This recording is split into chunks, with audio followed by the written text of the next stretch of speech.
Donald Trump shows samples of the proposed new tax form.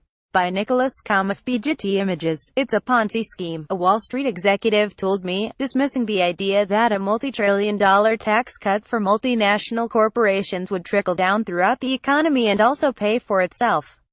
It's a view that's widely shared among the bankers, hedge fund managers, traders, and quants whose job it is to determine, with Vulcan accuracy, how the Republican tax bill that passed the House yesterday will actually affect the markets. It's also more than a little ironic, given that the plan was spearheaded by two former senior partners of Goldman Sachs turned Trump shills, Gary Cohn and Steve Mnuchin, a pedigree that has done little to reassure Wall Street veterans who worry that the White House may accidentally nuke the economy in the name of tax reform. Will this be the first tax cut in American history that actually results in a recession? The executive asked. It's a great question, and the House plan provides plenty to be worried about in that regard. Take, for instance, the proposed elimination of the deductibility of state and local taxes. That is obviously a cynical, politically motivated ploy on Donald Trump's part to penalize voters who didn't vote for him for good reason in high-tax blue states, such as New York and California, and to give a benefit to the red state voters who did vote for him.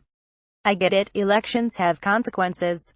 Eliminating the deductibility of state and local taxes is an incredibly divisive plan.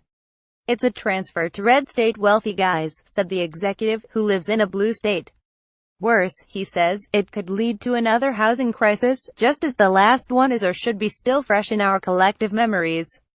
Here's his thinking, which is hard to refute since, generally speaking, one of the largest state taxes is on property, your home. Eliminating the federal tax deduction for state property taxes will inevitably cause the cost of homeownership in states with high property taxes to go up. It follows, logically, that if the annual cost of homeownership goes up, then the value of the home, which is for most people their single most valuable asset, must go down. The National Association of Realtors commissioned a recent study that predicted that the elimination of the deduction for state and local taxes could result in a decrease in home valuations of between 10% and 17%. That would wipe out a huge amount of homeowner equity, with the usual expected consequences: the sick feeling that comes from knowing that suddenly you are poorer, which can then lead to lower consumer spending, kicking off a recession. Furthermore, if the value of homes goes down, then whatever equity has been built up in those homes will also go down, and the ability to unlock that equity, through home equity loans or reverse mortgages, will also decrease. Lower home values could also lead to problems, again, for the government-sponsored entities Fannie Mae and Freddie Mac that have guaranteed some home mortgages, which are secured by homes worth materially less. New problems for the GSEs will make it harder for people to get mortgages, leading to a lower level of homeownership than already exists. Once upon a time, owning a home was the chief pillar of the American dream. Homeownership rates reached a 50-year low in 2016. It has proved historically to be a typical American family's greatest chance for wealth creation. Poof goes the American dream, again. Wait, there's more. The House plan of course does not pay for itself. According to the nonpartisan Congressional Budget Office, it will add around $1.5 trillion to the federal debt over 10 years. Forget for a moment that candidate Trump repeatedly castigated President Barack Obama for allowing the federal debt to approach $20 trillion. It is now $20.8 trillion and counting, 108% of GDP, making us the 12th most leveraged country in the world already, and said that he would reduce the federal debt as president. That clearly ain't happening. The federal government is the single largest borrower in our country. With interest rates heading up along with the federal debt, that will mean higher interest expense and higher annual budget deficits. Oh no, it won't, say the trickle-down economic hawks such as Cohn and Mnuchin, aided and abetted by the tired Reagan-era economists Stephen Moore and Larry Kudlow. What will happen, they say, is that the tax cuts will unleash our collective animal spirits and put GDP growth on a much higher trajectory, generating an additional $1 trillion in tax receipts over 10 years to partially offset the cost of the tax cuts. Federal tax receipts in 2016 were $3.27 trillion, or 17.5% of 2016 GDP of $18.6 trillion. In order for tax receipts to generate another $1 trillion over 10 years, GDP would have to grow on the order of another 2.5% per year, compounded for 10 years. In other words, the United States economy would have to grow at around 5% annually for the next 10 years, in line with emerging economic powerhouses China and India. Guess what, sports fans? That's not happening, especially in an economy that has already supposedly been benefiting from absurdly low interest rates for close to a decade, and that is already at or near structural employment.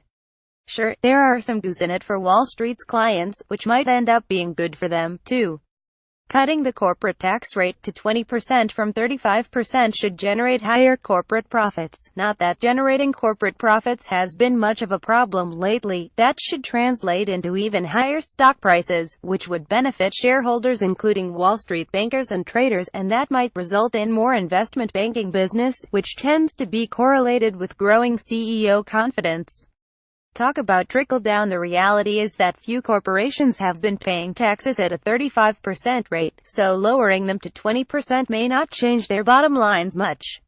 Furthermore, the expected corporate tax cut has already likely been baked into the stock market, which is trading at or near all-time highs.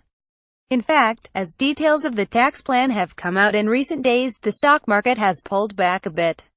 My guess is that it has found its highs for the time being. Then there is the tax holiday that corporations will get if they choose to repatriate some or all of the $2 trillion or so held overseas. Having drunk the Trump Kool-Aid by now, Cohn tried out some of the Trump mind games on a group of CEOs at a Wall Street Journal conference the other day. They didn't fall for it. He asked them for a show of hands as to whether the tax plan would lead to higher corporate investment. A few hands went up, but fewer than Cohn had expected. Why aren't the other hands up, he asked. They're not up, Gary, because it's obvious to them, and many of the rest of us, that trickle-down economics is a myth. If Cohn were being more honest, he'd admit what most chief executives are saying privately, and some publicly. The Trump team is arguing that massively cutting taxes for corporations will somehow translate into significant wage increases for working people. David Mandels, the former CEO of publicly traded software company BrightGov, wrote last week. This argument fundamentally disregards everything we know about how companies actually decide to hire and how much to pay their employees. As a CEO and in previous roles, I was involved in hiring and determining salaries for thousands of people over 25 years.